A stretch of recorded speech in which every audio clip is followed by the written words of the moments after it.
Hello everyone, ఎలా ఉన్నారు అందరూ? నేను మీ Sujitha. Welcome back to our channel Suji foods and blogs. ముందుగా మన ఛానల్ని ఎవరైనా కొత్తగా చూస్తున్న వాళ్ళైతే ఛానల్ని సబ్స్క్రైబ్ చేసుకొని పక్కనే ఉన్న బెల్ ఐకాన్ అయితే యాక్టివేట్ చేసుకోండి. ఈరోజు మన ఛానల్లో నేను ఒక మంచి హెల్దీ అండ్ టేస్టీ ఆకుకూర పప్పు రెసిపీని అయితే మీతో షేర్ చేసుకోబోతున్నానండి. అదేంటంటే గంగవల్లి ఆకుకూర పప్పు అన్నమాట. ముందుగా వాటి కోసం ఇలా ఒక చిన్న కప్ కందిపప్పునైతే బాగా శుభ్రంగా వాష్ చేసుకొని నానబెట్టుకొని పక్కన పెట్టుకోవాలి. తర్వాత ఇలా ఒక మీడియం సైజ్ కట్టనైతే గంగవల్లి ఆకునైతే శుభ్రంగా వాష్ చేసుకొని పక్కన పెట్టుకోవాలి.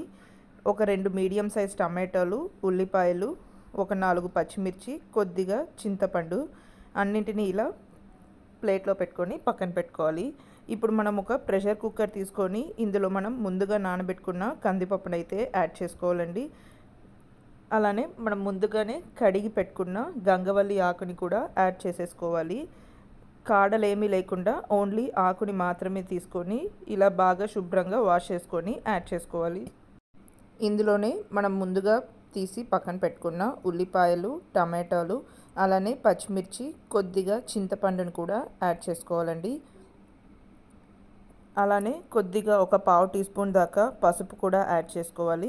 అలానే రుచికి సరిపడిన కారం కూడా యాడ్ చేసుకోవాలండి. పచ్చిమిర్చి యాడ్ చేసాం కాబట్టి కారం చూసుకొని యాడ్ చేసుకోండి. ఇప్పుడు వీటన్నింటినీ ఒకసారి ఇలా బాగా మిక్స్ చేసుకొని ఇందులో కొద్దిగా వాటర్ వేసుకోవాలండి.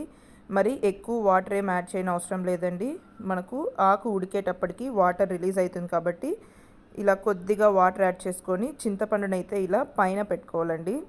కుక్కర్ మూత పెట్టి ఇప్పుడు ఒక 4 నుంచి 5 విజిల్ వచ్చే వరకు ఉడికించుకోవాలి. పప్పు బాగా మెత్తగా ఉడికించుకోవాలండి. అప్పుడే మనకు పప్పు రుచి అయితే బాగుంటుంది.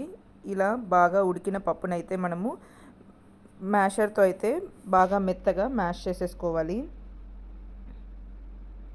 చింతపండు అలా పెట్టుకోవటం ఇష్టం లేదంటే మీరు చింతపండు రసం కూడా యాడ్ చేసుకోవచ్చండి.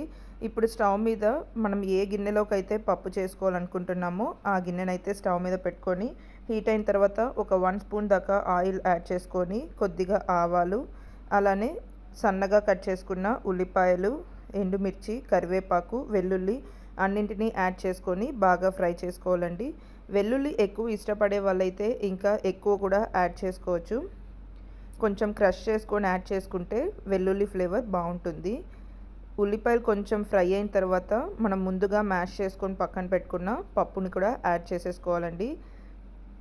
ఇప్పుడు అదే కుక్కర్లోకి కొంచెం వాటర్ యాడ్ చేసుకొని వేసేసుకున్నాను. ఇప్పుడంతా ఒకసారి బాగా కలుపుకోవాలి. మనం పప్పులోకి అయితే ఉప్పు యాడ్ చేయలేదు కాబట్టి ఇప్పుడు యాడ్ చేసుకోవాలండి. రుచికి సరిపడిన ఉప్పు యాడ్ చేసుకొని ఇప్పుడు మీకు కారం కూడా సరిపోలేదంటే కొద్దిగా యాడ్ చేసుకోవచ్చు టేస్ట్ చూసుకొని. ఇక్కడ నాకైతే కారం సరిపోలేదనిపిస్తోందండి, అందుకనే కొద్దిగా కారం కూడా యాడ్ చేసుకుంటున్నాను. అలానే కొద్దిగా ధనియాల పొడి కూడా యాడ్ చేసుకున్నానండి. ఈ ఆకుకూర పప్పులోకి ధనియాల పొడి ఫ్లేవర్ అయితే చాలా బాగుంటుంది. సో ఇలా కొద్దిగా యాడ్ చేసుకొని అంతా ఒకసారి బాగా కలుపుకొని బాగా ఉడికించుకోవాలండి. ఇప్పుడు మీరు టేస్ట్ చూసుకొని సరిపోకపోతే యాడ్ చేసుకోవచ్చు. ఇలా పప్పు బాగా మరిగించుకోవాలి. చూసారు కదా ఎంత సింపుల్ ప్రాసెస్ అని. ఫైనలీ కొద్దిగా సన్నగా కట్ చేసుకున్న కొత్తిమీరని యాడ్ చేసుకుంటే మన గంగవల్లి ఆకు పప్పు అయితే రెడీ అయిపోతుందండి. డైలీ ఏదో ఒక ఆకుకూరను అయితే తీసుకోవాలని అంటూ ఉంటారు కదండి, హెల్త్కి అయితే చాలా మంచిది. ఇలా గంగవల్లి ఆకుతో అయితే ఇలా పప్పు చేసుకొని టేస్ట్ చేయండి, చాలా బాగుంటుంది. ఈ పప్పు వేడివేడి అన్నంలోకి ఇంకా చపాతీ రోటీస్లోకి కూడా చాలా బాగుంటుందండి. సో తప్పకుండా ట్రై చేసి టేస్ట్ చేయండి. వీడియో కనుక మీకు నచ్చినట్లయితే లైక్ చేయండి. అలానే ఛానల్ని అయితే సబ్స్క్రైబ్ చేసుకొని పక్కనే ఉన్న బెల్ ఐకాన్ అయితే యాక్టివేట్ చేసుకోండి. మన ఛానల్లో ఇలాంటి హెల్దీ అండ్ టేస్టీ రెసిపీస్ అయితే చాలానే ఉన్నాయండి. తప్పకుండా విజిట్ చేయండి. Thank you for watching.